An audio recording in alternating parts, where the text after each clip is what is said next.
Good morning students. आज हम सांख्यिकी के अंतर्गत एक बार फिर बाइनोमियल मेथड्स के तहत इंटरपोलेशन और एक्सट्रपोलेशन के क्वेश्चन करने का प्रयास करते हैं। इससे पूर्व ये वीडियो में भी हमने बाइनोमियल एक्सपेंशन मेथड के अंतर्गत जो अज्ञात वैल्यूज़ है उसे ज्ञात करने का प्रयास किया था। आज हम एक दूसरे तरह का क्वेश्चन लेके आते हैं। तो विद्यार्थियों, आप इस सवाल को अच्छी तरह से समझने का प्रयास करें।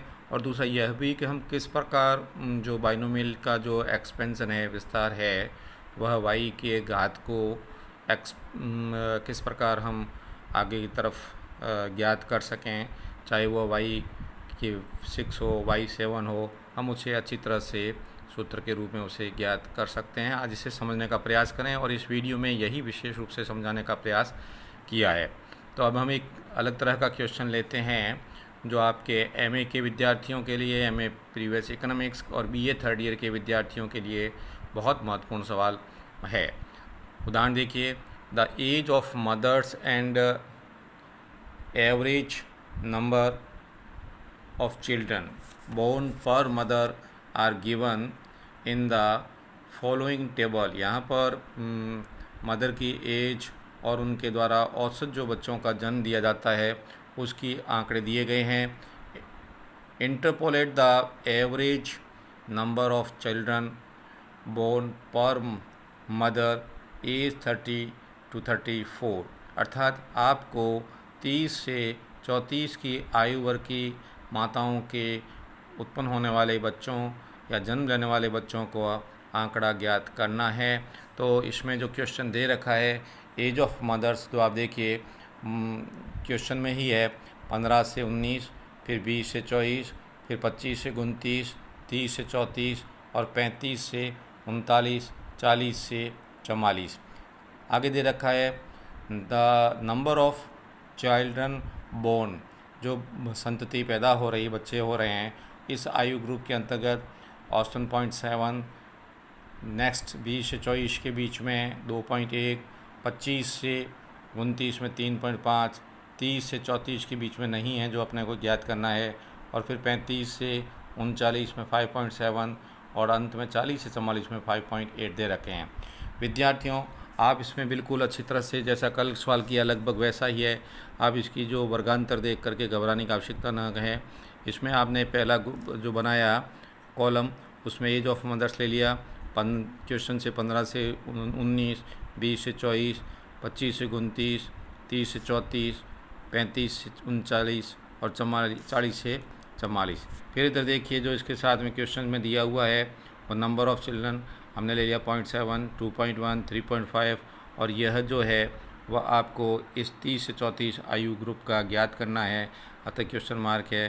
नेक्स्ट 5.7 और 5.8। अब आप देखिए दोस्तों, जितने वाई के ज्ञात मूल्य है उस आधार पर हम उनके वाई का रख दी संख्या y0, y1, y2, y3, y4 और y5। अर्थात हमें जो वाई का विस्तार करना है वह हमें 0 से 5 तक के लिए करना है।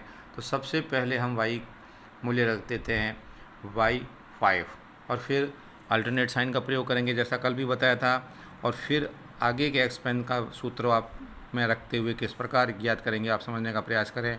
अब यहाँ पर देखिए y का मान 1 है, 5 है, अर्थात अब आप अगली की संख्या ज्ञात करने के लिए 1 इंटू ये 5/1 y4 लिख दिया। अब आप देखिए कि इसको अपन 1 से मल्टीप्लाई करेंगे, 5 ही आएगा, 5/1 यानी 5 हुआ 5y4। अब देखिए ये लिख दिया हमने 5y4 यहाँ पर। अब आपको ये 10y3 कैसे आएगी ये समझने का प्रयास करें। आप इसके लिए ये 5 है और इधर 4 है, इनको मल्टीप्लाई कर दें। उसमें 5 1 का भाग दिया था, अब 2 का भाग दे दें। भाग दी जाने वाली संख्या बढ़ती जाएगी। तो 5 इंटू 4 आप मैंने यहाँ जैसे किया है, आप देखिए 5 इंटू 4/2 अर्थात ये 20/2 10y3। तो यहाँ पर हमने 10y3 कर दिया। आप देखिए, अब आप ध्यान दें ये प्लस का साइन पहले प्लस माइनस प्लस माइनस। अब ये 10/4 कैसे आया, यहाँ आप ध्यान दें ये 10 है, ये 3 है। 10 को 3 से गुना करें और फिर 3 का भाग देंगे तो 30 में हो जाएंगे। 10 को 3 से गुना करेंगे तो 30 में 10 का भाग देंगे तो 3 का भाग देंगे तो 10 आएगा, तो ये 10/2। अब आप देखिए ये कैसे आया, इन दोनों को गुणा करें तो 20 हो जाएगा। यहाँ जैसे भाग दिया तो हमने 1 का बटा में, यहाँ 2, यहाँ 3, यहाँ 4, तो 4 का भाग देंगे तो 20 में 4 का भाग दिया तो वो 5 बार गया, 5/1 हो गया।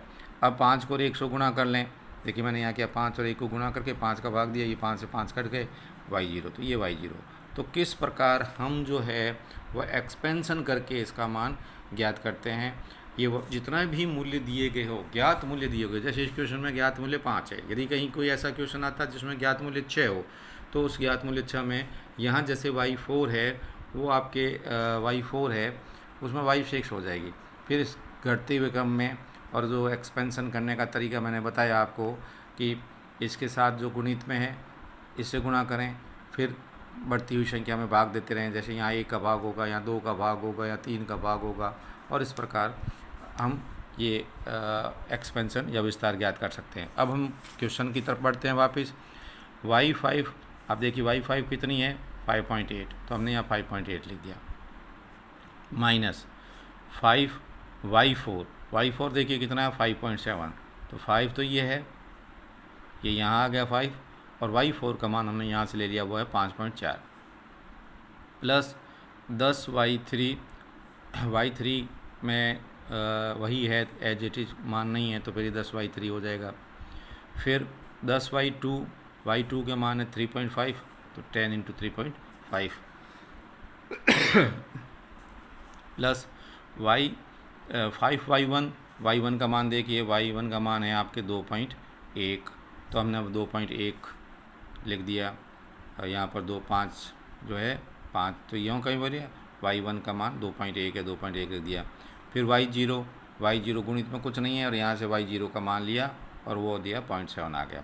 अब हम इसको जो है गणितीय विधि से सॉल्व कर लेंगे, तो आंसर देखिए 5.8 एज इट इज ले लिया, फिर इनको और इनको मल्टीप्लाई किया तो 28 आ गया, 28.5, फिर plus sign 10y3 as it is ले लिया, फिर माइनस इनको दोनों को मल्टीप्लाई किया तो 35 हो गए, फिर 5 को 2.1 को मल्टीप्लाई किया तो ये हो गया 10.5 माइनस 0.7 बराबर 0। अब आप इन देखिए माइनस प्लस साइन को जैसे ही अपन जोड़ते हैं घटाते हैं तो उसके बाद हम जो फाइनल वैल्यू आती है वह माइनस की संख्या बड़ी होगी, और उसके कारण यह है 47.9।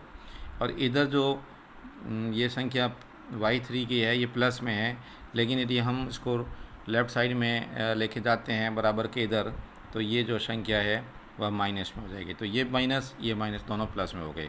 y3 का मान अपने को ज्ञात करना है, तो y3 बराबर ये आपका हो गया 27.9/10, क्योंकि y3 में ये 10 है वो नीचे भाग के रूप में आ जाएंगे, और तो इस प्रकार उत्तर आ गया 4.79। तो विद्यार्थियों जो ये क्वेश्चन दे रखा है इसमें आपको ये बताया गया है कि the average number of children born per mother, कितने औसत बच्चों का जन्म होगा प्रति माता जो कि 30 से 40 के बीच के एज ग्रुप में है। तो यह एक उत्तर निकल कर आया सामने कि वो 4.79 जो है वह एवरेज मदर्स होगी। तो इस प्रकार से विद्यार्थियों यह एक जो क्वेश्चन आपको दिया आप इसे सॉल्व करें, और यदि कोई समझ में नहीं आता है तो पुनः पूछने का प्रयास करें, क्योंकि बाइनोमियल मेथड्स आपके कोर्स में हैं और इसका एक्सपेंशन किस प्रकार किया जाता है, एक्सपेंशन करने का तरीका समझें, और साथ ही साथ आप इस प्रकार के जो है उत्तर क्वेश्चन को यदि करेंगे तो धीरे धीरे अभ्यास से आपको समझ में आ जाता है। अब यह है कि जब मूल्यों में असमान उच्चावचन हो तो क्या किया जाए। कभी कभी ऐसा भी है आता है कि देखने में आता है कि दिए गए प्रश्न में एक आध मूल्य अनियमित अर्थात असाधारण रूप से उच्चावचन लिए होता है। कोई एक मूल्य ऐसा होता है जो एबनॉर्मली बड़ा या छोटा हो जाए, तो उसके लिए क्या किया जाए। ऐसी परिस्थिति में ध्यान रहे कि वांछित मूल्य का अंतर्गणन करने से पूर्व अनियमित मूल्य को नियमित या सामान्य कर लेना चाहिए। अन्यथा अनुमानित किया जाने वाला मूल्य है वो गलत आ जाए। यदि कोई श्रेणी में बहुत अधिक एबनॉर्मल मूल्य है तो आपको क्या करना चाहिए कि उस मूल्य को है वह नियमित या सामान्य कर लेना चाहिए। तो ऐसी स्थिति में जब हम उसको सामान्य मूल्य के रूप में ले लेते हैं, जैसे एक उदाहरण है कि मान लेते हैं कि the population of district is given below for different years, find the population of 2015, यानी एक्सट्रापोलेशन जैसा क्वेश्चन है कि 2010 की पॉपुलेशन दे रखी है 7 मिलियन, 11 की दे रखी है 9 मिलियन, फिर 12 की दे रखी है 36, जो कि एकदम एबनॉर्मल जो है वह मूल्य आया 36 का, फिर वापस 13 का है 14 मिलियन और 1914 की है 16 मिलियन। इस प्रश्न में 2015 के वर्ष के लिए जनसंख्या अनुमानित करने से पहले 2012 के लिए जनसंख्या अनुमान लगाना होगा, क्योंकि 2012 पर जनसंख्या में अत्यधिक उतार चढ़ाव हुआ है। तो ऐसी स्थिति में आप अपन को क्या करना होगा कि जो सवाल में पूछा गया है वह तो पूछा गया है 2015 का, लेकिन 2015 को एक्सट्रापोलेशन की तरह चला जाएगा, और चूंकि इसमें एक मूल्य जो बहुत ज़्यादा आया है इसलिए पहले उसका ज्ञात करना होगा। हम इस क्वेश्चन को फिर कभी आपको समझाएंगे, आप देखना, यदि समझ में ना आए तो पूछना कि किस प्रकार यदि एबनॉर्मल मूल्य आता है तो फिर उसमें बाइनोमियल मेथड से कैसे इंटरपोलेशन या एक्सट्रापोलेशन ज्ञात करते हैं। विद्यार्थियों से समझें, और यदि किसी तरह की प्रॉब्लम हो तो फ़ोन से वापस पूछें, वापस करा दिया जाएगा, आप निश्चिंत रहें। लेकिन सांख्यिकी में यह होता है कि जितनी ज़्यादा से ज़्यादा प्रैक्टिस करोगे उतना ही परफेक्शन आएगा। धन्यवाद। हम एक नई वीडियो के साथ शीघ्र ही उपस्थित होंगे। Thank you.